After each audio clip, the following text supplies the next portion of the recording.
Queridos irmãos e irmãs, tradicionalmente no quarto domingo da Páscoa, a igreja lê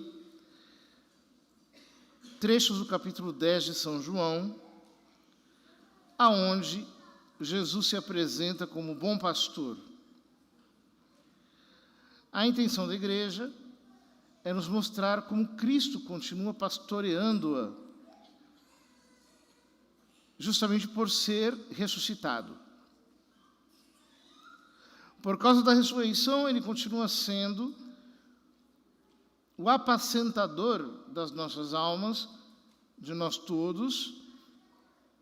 Ele continua a ser aquele que guia, aquele que conduz a igreja mediante os seus legítimos pastores. E por isso, hoje também é um dia internacionalmente dedicado à oração pelas vocações sacerdotais, para que Deus continue a chamar jovens que sejam generosos e queiram dar a sua vida por Cristo e pela igreja. O evangelho de hoje começa já com essa frase de Cristo: eu sou o bom pastor. A tradução literal seria: eu sou o belo pastor.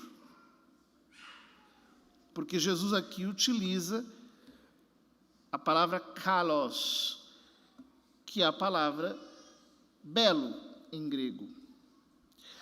Acontece que,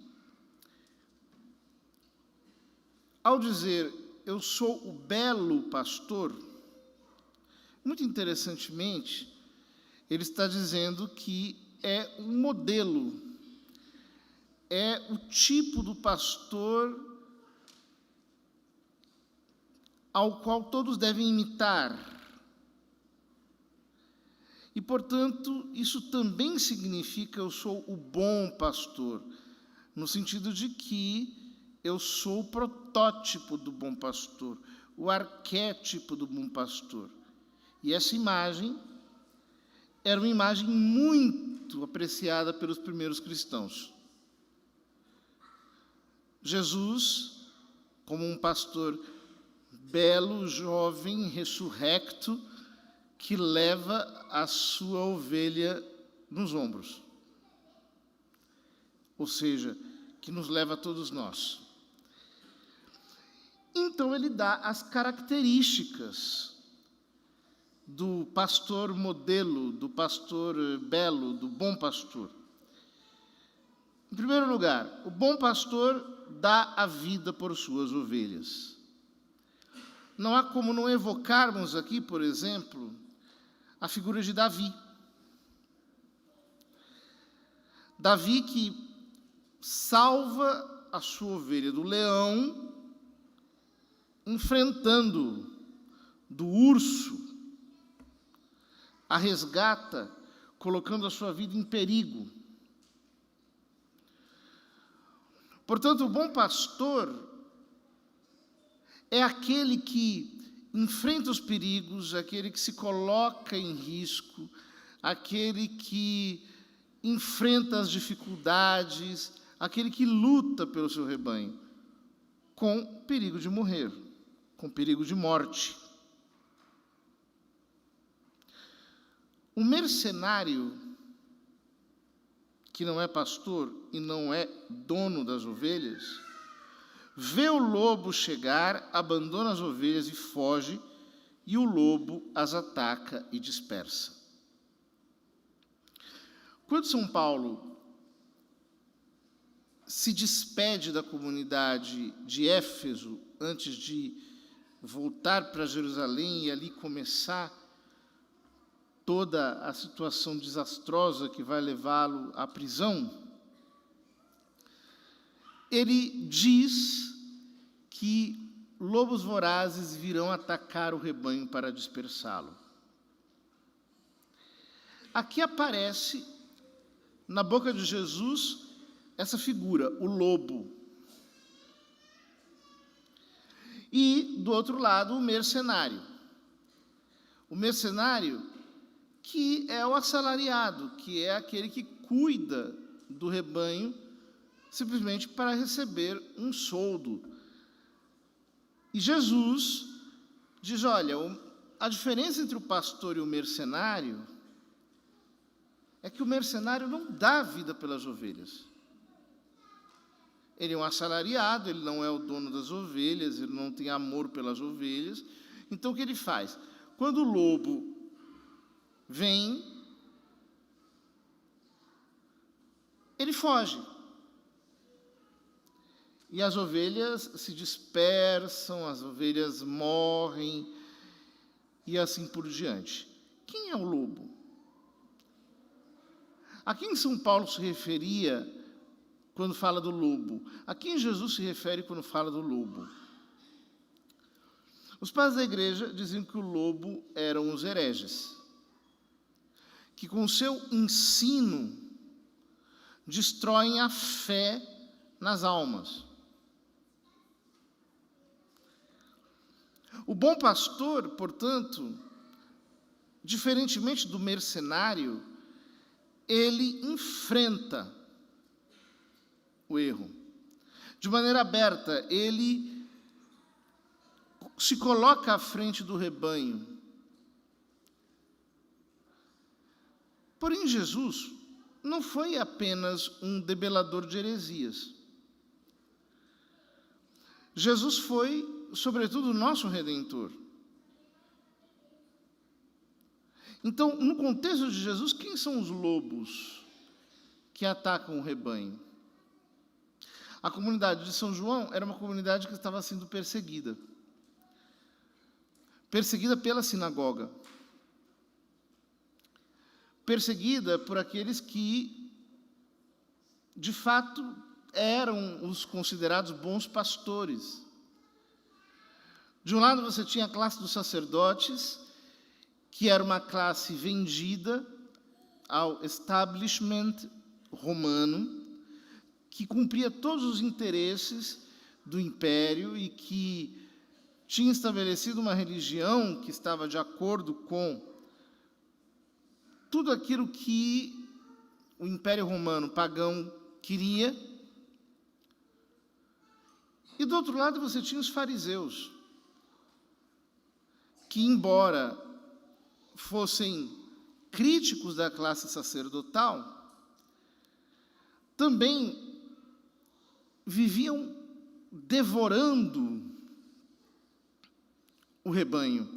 Basta nós lembrarmos, por exemplo, no Evangelho de São Mateus, no capítulo 23, quando Jesus diz, ai de vós, fariseus, escribas hipócritas, vós devorais as casas das viúvas com suas grandes orações, vós pagais o dízimo do endo, do cominho, etc., etc. Então, possivelmente, aqui estão representados esses dois grupos. Ou seja, o lobo e o mercenário mudam de figura ao longo do tempo. Mercenário é quem não dá a vida pelo rebanho, mas vive da vida do rebanho.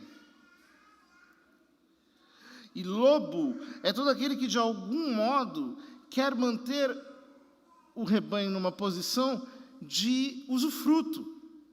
Ele quer usufruir, ele quer tomar, ele quer tirar, ele quer viver exatamente daquilo que o rebanho pode dar. Ele só vem para, como diz Jesus um pouco acima, roubar, matar e destruir.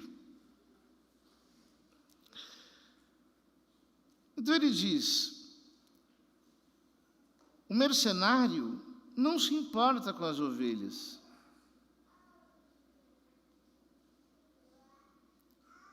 Eu sou o bom pastor.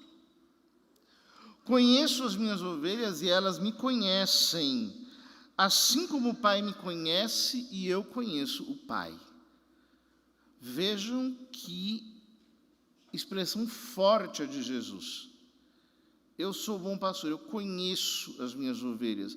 Aqui a palavra conheço, ela não é simplesmente, olha, conheço fulaninho. Não. é com o peso bíblico que a palavra conheço tem. Eu tenho intimidade com as minhas ovelhas. Eu sei quem elas são e elas também sabem quem eu sou. Por assim dizer, a nossa intimidade faz com que não apenas eu conheça as minhas ovelhas e elas me conheçam a mim, mas eu reconheço as minhas ovelhas e elas me reconhecem a mim. Ou seja, nós temos uma verdadeira intimidade. Mas essa intimidade de Jesus é assim como o Pai me conhece e eu conheço o Pai. Ele está estabelecendo como um padrão de conhecimento, o conhecimento que o Pai tem dele e que ele tem do Pai eternamente. E aqui nós devemos nos perguntar: será que eu sou ovelha de Cristo? Será que eu conheço Cristo tão intimamente como o Pai lhe conhece? Será que Cristo me conhece, ou seja, eu me dou a conhecer a Ele com a mesma dose de amor, de intimidade? Porque uma coisa é conhecer com a cabeça, outra coisa é conhecer com o amor. Parece até contraditório. Mas São Paulo diz na carta aos Romanos: pois é crendo com o coração que se alcança a justiça, e professando a fé com a boca que se obtém a salvação. Eu tenho que conhecer Cristo com o coração. A minha fé não pode ser desprovida de caridade. Eu tenho que penetrar em Cristo verdadeiramente, a tal ponto de me identificar com Ele, a tal ponto de Ele ser o critério para mim, a tal ponto de eu me guiar pela sua voz, pela sua inspiração, a tal ponto que entre eu e Cristo exista uma tal dependência que eu não faça nada sem Ele. Eu dou minha vida pelas ovelhas. Antes ele tinha dito: o bom pastor dá a vida por suas ovelhas. Agora ele diz em primeira pessoa: eu dou minha vida pelas ovelhas. Isso aqui nos leva a perceber o quanto para São João o sacrifício de Cristo na cruz não foi um justiçamento humano apenas, mas foi uma entrega, foi uma oblação. Eu dou a minha vida pelas minhas ovelhas. Tenho ainda outras ovelhas que não são deste redil, também a elas devo conduzir, elas escutarão a minha voz e haverá um só rebanho e um só pastor. Jesus está falando dos pagãos, daqueles que ainda não receberam a chama da fé naquele tempo, aqueles que ainda não tinham recebido a divina revelação. Então, já aqui no capítulo 10 de São João,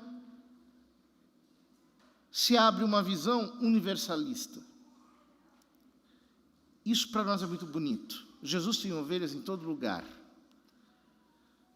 Jesus tem ovelhas nos lugares em que nós menos imaginamos. Jesus tem ovelhas, talvez nos lugares em que nós achamos que estão todos perdidos. Essas ovelhas, de alguma maneira, sabem quem Ele é. E sabem que Ele sabe quem elas são. Elas escutarão a sua voz e virão para se tornar um só rebanho, sob um só pastor. É por isso que o Pai me ama, porque dou a minha vida para depois recebê-la novamente. Ninguém tira a minha vida, eu a dou por mim mesmo. Tenho o poder de entregá-la e tenho o poder de recebê-la novamente. Essa é a ordem que recebi do meu Pai. Jesus diz que o Pai o ama porque Ele dá a sua vida. Isso é absolutamente o contrário, por exemplo, do sermão contra os maus pastores, do capítulo 34 de Ezequiel, que no ciclo bienal das leituras na sinagoga era lido entre a festa dos tabernáculos e a festa da dedicação, que é exatamente este momento no qual o Evangelho de São João apresenta esse texto. Os maus pastores são censurados por Deus através do profeta Ezequiel. São os verdadeiros responsáveis pela destruição do templo. São os verdadeiros responsáveis pelo desaparecimento do judaísmo de Jerusalém, por causa do exílio da Babilônia. E aqui nos dias de Jesus acontecerá o mesmo. O templo será destruído, os judeus serão dispersos, essa dispersão será mais radical, aproximadamente 120 anos depois de Cristo. E o que o texto está dizendo, no fundo, é: por quê? Por causa dos maus pastores, que não deram a vida pelas ovelhas, mas que viveram da vida das ovelhas. O texto de Jesus é um tanto subversivo, porque um pastor humano vive da ovelha. Ele mata a ovelha, come a carne, vende a lã, vende a pele. Mas aqui é o contrário. O Evangelho de São João começa chamando Jesus de Cordeiro de Deus. Ele é o pastor que se faz cordeiro para morrer no lugar das ovelhas, para morrer em nosso lugar. Há uma inversão da ordem aqui. E essa inversão da ordem é o que caracteriza toda a verdadeira vocação. A vocação sacerdotal não é uma vocação para um êxito humano ou para algum tipo de sucesso, de lucro. A vocação sacerdotal é uma entrega, ela é uma oblação. E quando alguém se apresenta porque foi chamado por Deus para dar a sua vida. É por isso que em nossa geração, tantos jovens não compreendem a beleza da vocação. Porque querem para si, ao invés de se entregarem por Deus e pelo próximo. Peçamos ao Senhor que essa generosidade seja despertada, que a nossa geração possa conhecer ainda a resposta generosa de homens que têm a coragem de se sacrificarem, como é próprio de um homem, sacrificar-se pelo bem dos seus filhos. Que o Senhor nos ajude e que Ele suscite, com o seu poder, numerosas e santas vocações para o sacerdócio.